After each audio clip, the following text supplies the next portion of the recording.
தணல்.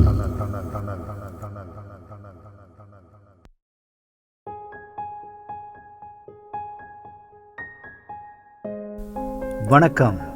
அரசியல் அதிர்வுகளை வெளிக்கொணரும் தணல்.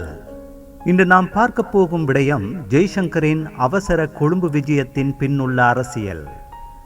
இலங்கைக்கு அவசர விஜயம் ஒன்றை மேற்கொண்டு வந்த இந்திய வெளிவிவகார அமைச்சர் கலாநிதி ஜெய்சங்கர் வழமை போலவே 13வது திருத்தத்தை நடைமுறைப்படுத்த வேண்டும் என்றும் மாகாண சபைகளுக்கான தேர்தல்கள் நடத்தப்பட வேண்டும் என்றும் ஜனாதிபதி அனுரகுமார திசாநாயக்கவிடம் சொல்லிச் சென்றிருக்கிறார். இவை வழமையாக இந்தியா சொல்கின்ற விடயங்கள்தான். ஆனால் இந்த இரண்டு விடயங்களையும் கடந்த காலங்களில் மூர்க்கமாக எதிர்த்து வந்துள்ள ஒரு கட்சியின் தலைவரிடம் அதனை இந்திய தரப்பு வலியுறுத்தி இருப்பதுதான் முக்கியமானது. தேசிய மக்கள் சக்தியின் தலைவர் அனுரகுமார திசாநாயக்க இலங்கையின் நிறைவேற்று அதிகார ஜனாதிபதியாக தெரிவு செய்யப்பட்ட போது அரசியல் ஆய்வாளர்கள் ராஜதந்திரிகள் மத்தியில் இரண்டு கேள்விகள் எழுந்திருந்தன. ஒன்று, இந்தியாவை அனுர எவ்வாறு கையாளப் போகிறார் என்பது. அதேபோன்று அனுரகுமாரவை புதுடில்லி எவ்வாறு கையாளப் போகிறது என்ற கேள்வியும் எழுந்திருந்தது. இந்த கேள்வி எழுந்தமைக்கு பல காரணங்கள் இருந்தன. அது ஜேவிபியின் கடந்த கால வரலாற்றுடன் தொடர்புடையது. இலங்கையை பொறுத்தவரையில் இந்தியாவை கையாள்வது என்பது முக்கியமானது. மறுபுறத்தில் இந்தியாவுக்கும் இலங்கை மிக முக்கியமானது. ஏதோ ஒரு வகையில் இலங்கை தன்னுடைய ஆளுகைக்குள் இருக்க வேண்டும் என்பதில் அக்கறை காட்டும் ஒரு நாடாகவே இந்தியா உள்ளது. அண்டை நாடுகளுக்கு முதலிடம் என்று இந்தியா சொல்லிக்கொள்ளும் அதனுடைய வெளியுறவு கொள்கையின் உள்ளர்த்தமும் அதுதான். இந்த பின்னணியில்தான் இந்திய வெளிவிவகார அமைச்சர் கலாநிதி சுப்பிரமணியம் ஜெய்சங்கர் சில மணி நேர விஜயம் ஒன்றை மேற்கொண்டு கடந்த வெள்ளிக்கிழமை 4ஆம் தேதி கொழும்பு வந்தார். நண்பகல் கொழும்பு வந்திறங்கிய ஜெய்சங்கர் 6 சந்திப்புகளை அவசரமாக நடத்திவிட்டு அன்று இரவே புதுடில்லி திரும்பிவிட்டார். அவரது விஜயம் சில மணி நேரம் நீடித்தது என்றாலும் அதன் இலக்குகள் பலமானவை, ஆழமானவை. தேசிய மக்கள் சக்தி என்பது ஜேவிபியின் மற்றொரு வடிவம்தான். ஜேவிபியில் அரசியல் படித்தவர் தான் அனுரகுமார. இப்போது அவர்கள் அதிகாரத்துக்கு வந்திருப்பதையிட்டு புதுடில்லி பதற்றமடைவதற்கு பல காரணங்கள் உள்ளன. ஜேவிபியின் ஸ்தாபகர் ரோஹண விஜயவீர இலங்கை சீன சார்பு கம்யூனிஸ்ட் கட்சியிலிருந்து தான் அரசியலுக்கு வந்தவர். ஜேவிபியின் வளர்ச்சியில் சீனாவின் ஆதரவு இருந்துள்ளமை இரகசியமானதல்ல. ராஜபக்சாக்களின் ஆட்சி காலத்தில் இந்தியாவுக்கும் கொழும்பு துறைமுகத்தின் தெற்கு முனையத்தை கொடுக்க முற்பட்ட போது கிளர்ந்தெழுந்து அதனை தடுத்து நிறுத்திய ஜேவிபியும் அதன் ஆதரவுடன் செயற்படும் தொழிற்சங்கங்களும் கொழும்பு துறைமுக நகரத்தையும் அம்பாந்தோட்டை துறைமுகத்தையும் சீனாவுக்கு கொடுத்த போது மௌனமாக இருந்தன. ஆக ஜேவிபி என்பது சீனாவுக்கு சார்பான ஒரு அமைப்பாகவே அடையாளம் காணப்பட்டிருந்தது. இந்தியாவுக்கு சூழவுள்ள நாடுகள் அனைத்தும் சீனாவின் செல்வாக்குக்கு உட்பட்டவையாக மாற்றமடைந்து வரும் நிலையில் இலங்கையும் அவ்வாறு சென்று விடுமா என்பதுதான் இந்தியாவின் பதற்றத்துக்கு முதலாவது காரணம். இந்தியாவை பொறுத்தவரையில் அதன் தென் முனையத்தில் கேந்திர முக்கியத்துவம் வாய்ந்த ஒரு இடத்தில் இலங்கை அமைந்திருக்கிறது. ஏற்கனவே கொழும்பு துறைமுக நகரம், அம்பாந்தோட்டை துறைமுக நகரம் என்பன சீனாவால் குத்தகைக்கு எடுக்கப்பட்டவையாக உள்ள நிலையில் சீனா ஆதரவு ஆட்சி ஒன்று இலங்கையில் உருவாகுவது புதுடில்லியை குழப்பும் என்பது எதிர்பார்க்கக்கூடியதுதான். ஜேவிபியின் வரலாற்றை படிக்கும்போது இன்னும் 2 விடயங்கள் இந்தியாவுக்கு நெருடலாக இருக்கும். 1971 இலங்கையின் அதிகாரத்தை கைப்பற்றுவதற்காக முதலாவது கிளர்ச்சியை ஜேவிபி மேற்கொண்டது. இதற்காக இரகசியமாக ஆட்சேர்ப்பை அவர்கள் மேற்கொண்ட போது கிளர்ச்சியாளர்களை அரசியல் மயப்படுத்துவதற்கான 5 வகுப்புகளை அவர்கள் நடத்தினார்கள். அதில் ஒரு வகுப்பு இந்திய ஆக்கிரமிப்பு என்ற தலைப்பில் இடம்பெற்றிருந்தது. ஜேவிபியின் இந்திய எதிர்ப்பு அதிலிருந்துதான் ஆரம்பமாகின்றது.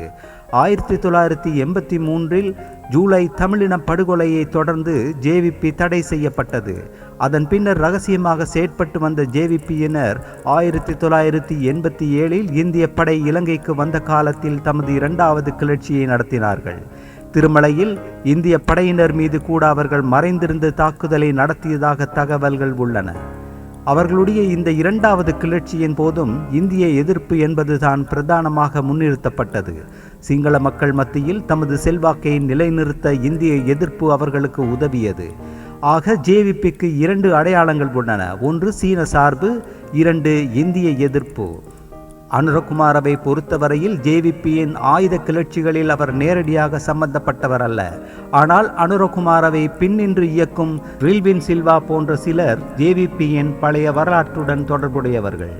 ஜேவிபியின் பழைய வரலாற்றுடன் தொடர்பு பட்டவர்கள் ஜேவிபியும் தேசிய மக்கள் சக்தி என்ற பெயரில் தற்போது செயற்பட்டு வருகிறது. ஆனால் அவர்கள் தமது அடிப்படை கொள்கையிலிருந்து மாறிவிட்டார்களா என்பது இப்போதைக்கு சொல்லிவிட முடியாது.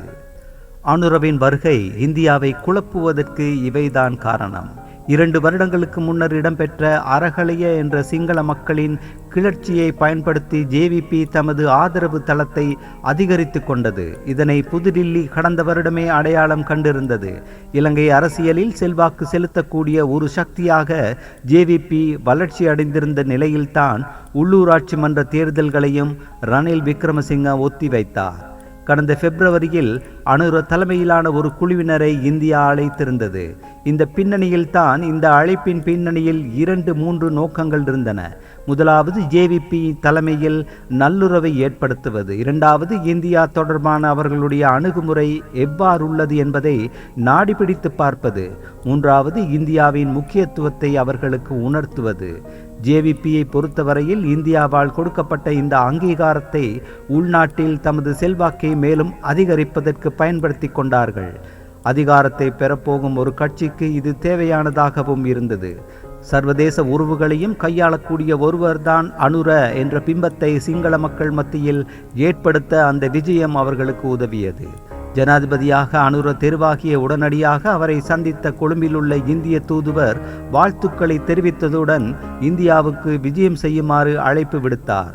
இப்போது இந்திய வெளிவிவகார அமைச்சர் ஜெய்சங்கரும் அனுரவை சந்தித்து டில்லி வருமாறு இந்திய பிரதமர் மோடி விடுத்த அழைப்பை கையளித்திருக்கிறார். அனுரவை சந்தித்த முதலாவது வெளிவிவகார அமைச்சர் ஜெய்சங்கர் தான். அதேபோல அனுர மேற்கொள்ளப் போகும் முதலாவது விஜயமும் இந்தியாவுக்கானதாகத்தான் இருக்கப் போகிறது. ஜனாதிபதியாக அனுர வருவதை இந்தியா விரும்பியிருக்கவில்லை என்பது இரகசியமானதல்ல. இந்தியா யாரை விரும்பியது என்பதும் அதற்காக அவர்கள் முன்னெடுத்த முயற்சிகளும் கூட இப்போது பகிரங்கமானதுதான் அனைவருக்கும் தெரியும். புதுடில்லி இப்போது அவசரமாக காய்களை நகர்த்துவது அனுரவை எவ்வாறாயினும் தமது பிடிக்குள் வைத்து கொள்ள வேண்டும் என்பதற்காகத்தான். இலங்கையின் பொருளாதாரத்துக்கு இந்தியாவின் பங்களிப்பு முக்கியமானது.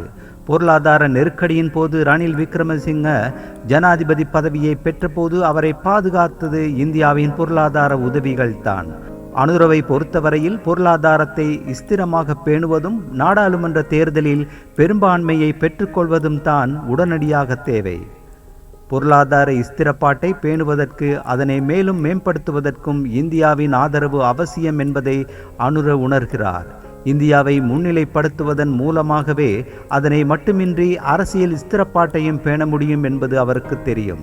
அதனைவிட சர்வதேச அரங்கில் வரக்கூடிய நெருக்கடிகளை எதிர்கொள்வதற்கு புதுடில்லியுடனான உறவுகளை சுமூகமாக பேணுவது அவசியம் என்பதையும் அவர் புரிந்து கொண்டுள்ளார். கடந்த கால வரலாறுகள் எவ்வாறு இருந்தாலும் அதனை மாற்றிக்கொள்ள வேண்டிய தேவை ஏற்படும் போது அதனை செய்யத்தான் வேண்டியிருக்கும். மாற்றம் தான் மாறாதது என்பது உண்மை.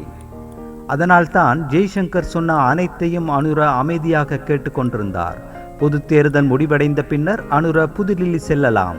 மாகாண சபை தேர்தலையும் அவர் நடத்துவார். ஆனால் 13ஐ முழுமையாக நடைமுறைப்படுத்துவதை பொறுத்தவரையில் அவருக்கு அது சங்கடமான ஒன்றாகத்தான் இருக்கும்.